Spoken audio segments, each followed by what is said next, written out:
Get on the stage now. Please, don't take him from me. We'll be back for him, ma'am.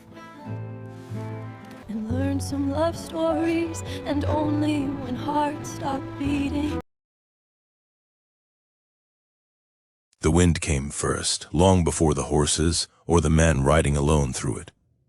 It swept across the plains like a memory that refused to rest, bending the grass low, carrying dust, regret, and the smell of distant rain. Clara May Harper stood on the porch of the small wooden house and watched the horizon the way a person watches a wound they pretend has healed.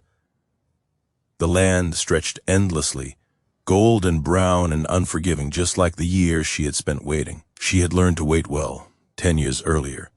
This same land had watched her heart break in silence. Back then, she had been 18, her hands soft, her laughter loud, her future still unscarred. Eli Turner had ridden into town with nothing but a borrowed saddle, a quiet smile, and eyes that looked like they had already seen too much. He didn't speak much, but when he did, his words stayed. He fixed fences, helped old men lift feed sacks, and never once asked for more than he was given. Clara noticed him the way you notice something dangerous and beautiful at the same time.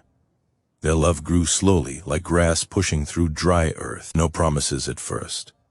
Just glances held too long. Shared water at the well. Evenings where Eli sat on the steps and Clara pretended not to wait for him. When he finally kissed her, it was gentle, almost afraid, as if he knew loving her meant risking everything. They planned a life with no more than whispers. A small house, a patch of land, peace. That was all either of them wanted. Then the past came riding hard. One night, men arrived with guns and names that followed Eli like shadows. A robbery gone wrong. A dead man. A lie that stuck because the truth had no witnesses left alive. Eli tried to explain, but explanations mean little when fear speaks louder. The sheriff gave him a choice that wasn't one at all: leave by morning or hang by noon. Eli didn't say goodbye.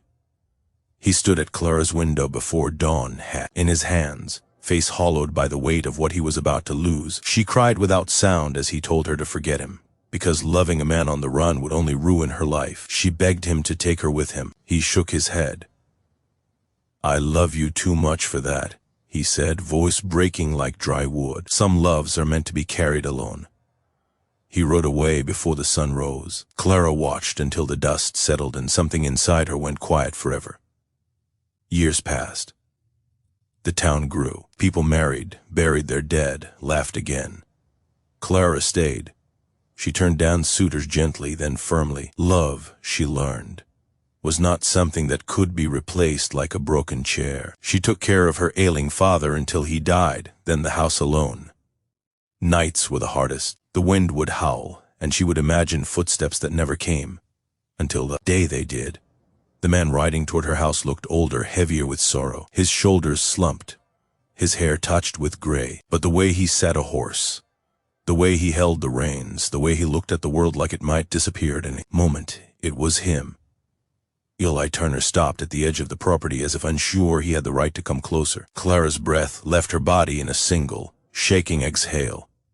For a moment, neither of them moved. 10 years of silence pressed between them, thick and suffocating.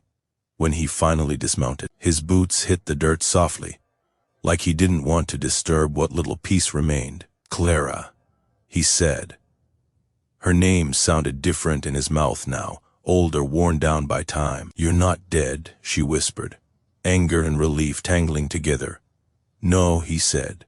"I tried to be, couldn't manage it." She wanted to slap him. She wanted to fall into his arms. She did neither. Instead, she stepped aside and let him sit on the porch like a stranger who carried a familiar ache.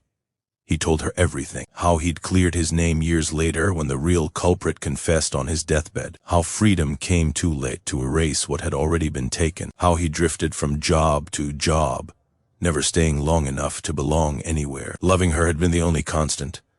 "I didn't come to stay," he said, "just needed to see you once, to know you were real, happy." She laughed then, a sharp, broken sound. "Happy isn't the word." Silence wrapped around them again. The sun dipped low, staining the sky red, like it remembered violence too. That night, rain came hard. Eli stayed in the barn. Clara lay awake, heart pounding, knowing he was close and still impossibly far away. Love returned like a reopened wound, aching and alive. By morning the storm had passed, but something had shifted. They spoke more easily now, like two people who had already lost everything once and weren't afraid of losing it again. Days turned into weeks. Eli fixed the roof, mended fences, helped Clara smile without forcing it. At night, they talked about the lives they might have lived and the people they had become instead. But the web never allowed happiness without a price. The men who had chased Eli years ago hadn't all been buried by time. One of them came riding in, recognized him, and brought others with him.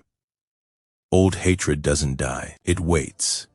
They came at dusk, guns raised, voices cruel with certainty.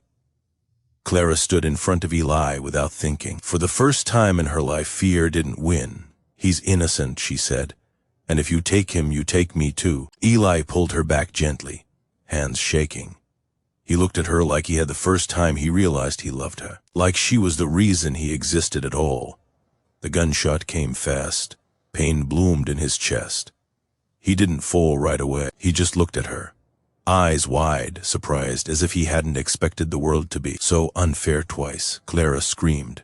The men fled, cowards even in cruelty. She held Eli as blood soaked into her dress, hands useless again. The truth settling in. "I came back for this," he whispered. "For one more moment with you. Worth it." She begged him to stay, to fight, to breathe. He smiled weakly. "Loving you is the only thing I ever did right." When he died, the wind rose again, carrying his last breath across the land. They buried him under the cottonwood tree where they had once carved their initials. Clara stayed there long after the others left, fingers pressed into the dirt, heart finally breaking all the way through. Years later, travelers would pass a small house on the plains, always kept, always quiet. A woman lived there who spoke kindly, loved deeply, and never married. When asked why, she would smile softly and say some love stories don't end. They just live on, in the wind, in the land, and in the hearts, strong enough to survive them.